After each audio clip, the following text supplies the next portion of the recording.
An arrest has been made in a deadly hit and run. Joan Cortez Estrella is waking up behind bars, accused of hitting a pedestrian on Nolensville Pike, then taking off.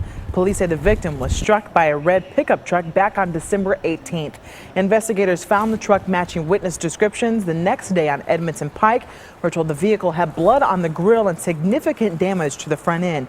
Cortez Estrella faces several charges this morning.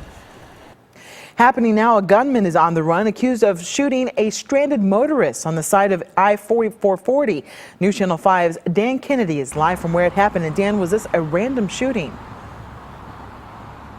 Jonquil police this morning are calling it random. Pretty scary stuff, though. This motorist was stranded over just off Interstate 440 West on-ramp, trying to get off Nolensville Pike.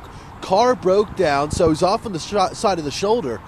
And that's when somebody drives by and opens fire on his car, grazing one person inside that broken down car. It was actually TDOT that got the call out here originally last night for a broken down driver.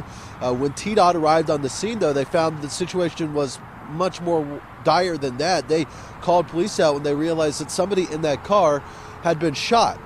Everybody inside that car told investigators that it was a passerby that opened fire on the car, striking at least one person, grazing them, though. I'm told it's a very minor injury. Still a very scary situation, and one police are taking seriously. In fact, back out here live this morning, this on-ramp is back open, but it was closed for several hours last night as investigators were combing through the area looking for any potential evidence. They're now back at the Midtown Hills precinct where their investigation continues this morning, and they're asking anyone with information to give them a call. Reporting live just south of the city, Dan Kennedy, News Channel 5. A teenager in Mount Juliet recovering this morning after being shot in the neck. It happened on Davis Corner Road. Officials say a 16-year-old and two friends were playing with a gun when it went off. The Mount Juliet High School student has been taken to Vanderbilt. Now neighbors want to know how those young boys got a hold of that loaded weapon. These children here are going to live with what happened. And if one of them had passed away, that would be something to be with them for the rest of their life. Investigators do not know whose gun that gun belongs to. Rather, none of the teens involved have been charged. When 11 murders in Nashville this month alone, a community group is drawing attention to gun violence.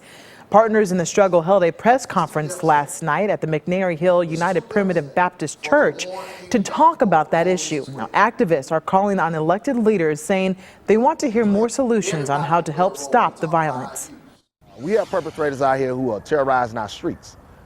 We have perpetrators out here who have committed homicides that are still unsolved.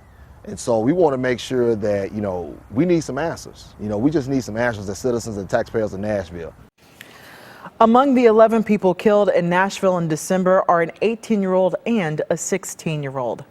A convicted felon is on the run, accused of robbing a Lowe's in Cool Springs. Franklin police tell us Christopher Lanier stole a $200 power tool set back on December 7th. Lanier is currently on probation and believed to be hiding out in Rutherford County. Call Franklin police if you know where he is. He's the last escapee standing, and he's still on the run.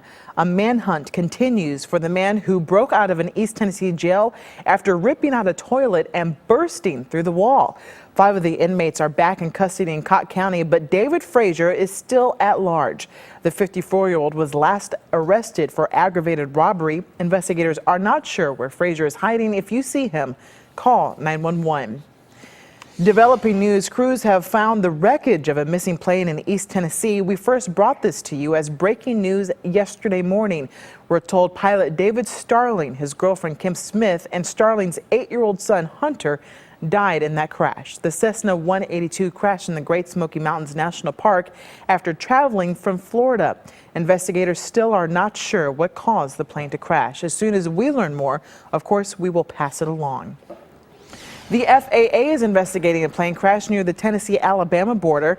We're told the plane went down yesterday afternoon near South Pittsburgh, Tennessee. The 2 people inside have some minor injuries but are expected to be okay.